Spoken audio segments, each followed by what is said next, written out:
In the ethereal village of the Santis kingdom, nestled amidst swaying palm trees, clear blue skies, and birds that painted the air with their vibrant colors, Sika lived a life of solitude. She was an enigma to the villagers, always covering her left arm beneath a shawl of tattered kente cloth. Whispers spread like wildfire. Some said she was cursed, others swore she was a bad omen.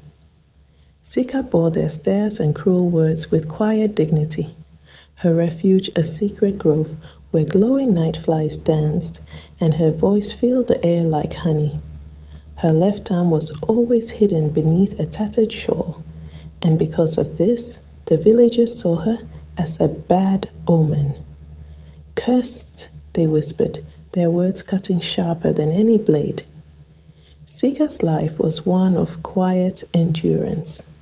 One day, she fetched water at dawn from the village well, her shawl clutched tightly as children jeered. "One hand, Sika," they taunted, their laughter echoing in her head.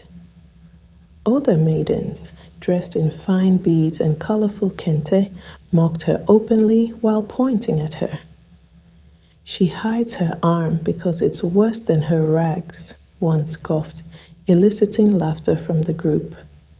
Tears welled in Sika's eyes as she hurried away. When she reached home, her mother, Isi, took her into her arms. "Sika, my child," Isi whispered, "their words do not define you. You are more than they can see. One day, you will show them your true worth." Sika often found solace in a hidden grove on the outskirts of the village. Here, she sang her pain to the skies. Her voice was soft yet powerful, carrying melodies that seemed to soothe the trees. One evening, her song called forth vibrant birds of every color, perching around her in awe. The grove glowed with fireflies, and Sika, for the first time, felt seen. Unbeknownst to her, Prince Kofi, the heir to the Santi kingdom, had wandered into the grove. Clad in emerald and gold kente, he watched her from the shadows, captivated. He watched as Akusika sang, her voice calling flocks of birds with feathers like jewels. Her shawl fluttered in the breeze, but her left arm remained concealed. Their eyes met. Startled, she clutched her shawl tighter. "Please don't be afraid," he said, his voice gentle. "Your song led me here, and I couldn't stay away." Sika hesitated, but his kind eyes disarmed her. Over the weeks that followed, they met often. He learned of her struggles, and she of his burdens, as the betrothed to Princess Mona, a pompous and ill-mannered princess from a neighboring kingdom.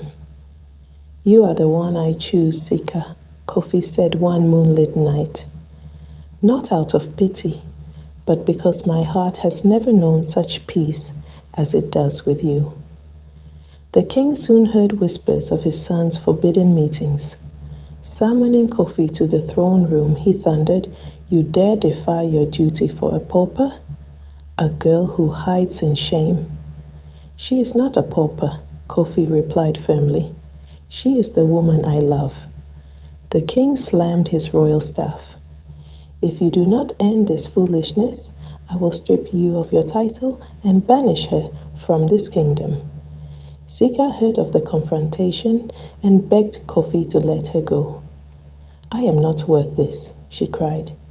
But the prince held her close. "You are worth everything," he said. Under pressure from the king, a village ceremony was arranged. Sika arrived in a rough, patched kente dress, her arm still hidden beneath her shawl. The villagers jeered, and the maidens laughed openly. "She's marrying the prince in rags," they mocked. Even the queen mother refused to attend, muttering, "What a disgrace." Despite the scorn, Kofi stood by Sika, holding her hand tightly. That night, unable to bear the humiliation, Sika fled to her grove, her tears falling freely. As she sang through her sorrow, the radiant bird that often visited her appeared once more. This time, it transformed into a princess adorned in golden petals and emerald jewels. "Sika," the princess said, "you are not cursed. You are chosen. Let the world see your light." The princess waved her hand, and Sika's dress transformed into flowing golden robes. Her hidden arm was revealed as a radiant golden arm, etched with intricate designs that glowed in the moonlight.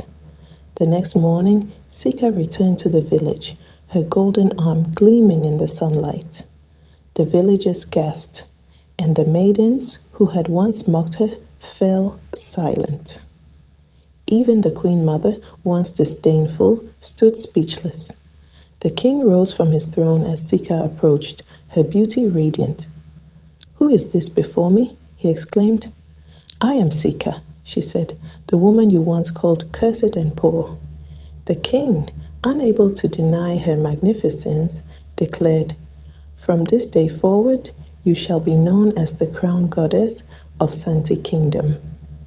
Under the palms, Kofi and Sika stood hand in hand. "Thank you for seeing me," she whispered.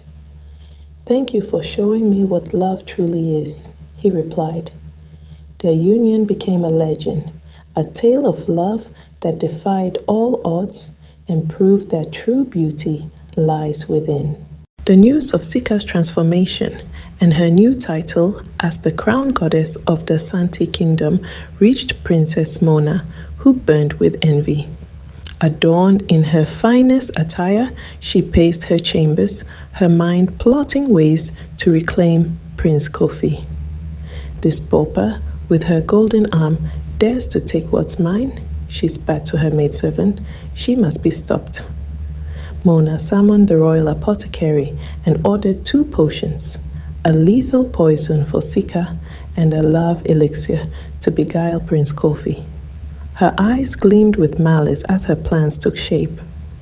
At the grand feast celebrating Sika and Kofi, Mona arrived uninvited, offering Sika a golden chalice of spiced wine laced with poison. "To the new queen," Mona said, masking her hatred behind a smile. Sika accepted with grace, her golden hand brushing the chalice. The poison bubbled, transforming into harmless sparkling water. The golden arm, imbued with protective magic, repelled the harm. Sika drank without hesitation, leaving Mona stunned. Prince Kofi watched Mona with suspicion, his gaze narrowing. In the days that followed, Sika discovered the full extent of her arm's magic. Its intricate patterns shimmered brighter in the presence of evil, purging venom and negativity alike.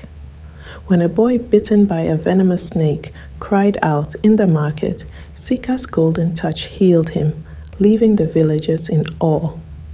Word of her divine protection spread, fueling Mona's jealousy further. Determined, Mona prepared 2 chalices at the next feast, both laced with her deadliest poisons. Feigning regret, she offered them to Sika and Kofi. "Let us put the past behind us," she said sweetly. Sika's golden arm brushed the chalices, neutralizing the poison instantly. The wine sparkled harmlessly as Kofi drank. Seeing no harm done, Mona reluctantly sipped her own chalice, expecting no consequences. Days passed, and Sika and Kofi remained healthy, but Mona grew restless, unable to fathom how her plans had failed. Late one evening, as Mona paced in frustration, she whispered, "It must be the arm." Determined to uncover its secret, she followed Sika to the grove, hiding as Sika sang. To her shock, the magical bird appeared, its feathers shimmering like molten gold. "Your arm reflects your heart, Sika," the bird said. "It destroys evil because your soul carries no malice." Mona trembled in the shadows. Jealousy drove her to return to the grove alone the next night. Mimicking Sika's song, she cried, "Grant me your power." But her voice lacked sincerity, laced with greed. Instead of the bird, a massive snake slithered into view, its emerald scales glowing in the moonlight. "You summon with envy, not gratitude," it hissed. "You shall wear your greed for all to see." The snake coiled around her, its curse turning her skin a sickly green. Screaming, Mona fled the grove, her beauty consumed by the darkness in her heart. Ashamed, Mona stumbled back to the village, her monstrous appearance shocking all. Falling to her knees before Sika and Kofi, she sobbed, "Forgive me.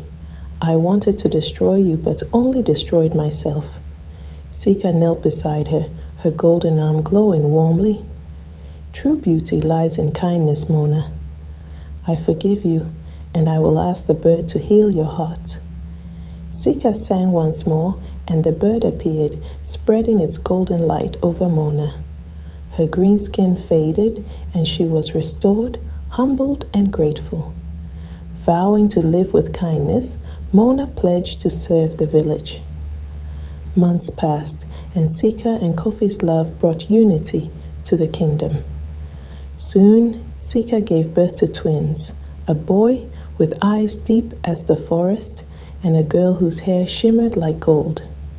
The villagers celebrated their crown goddess, their respect and love unwavering. Sika and Kofi's story became a cherished legend, proving that love, forgiveness, and inner beauty triumph over all.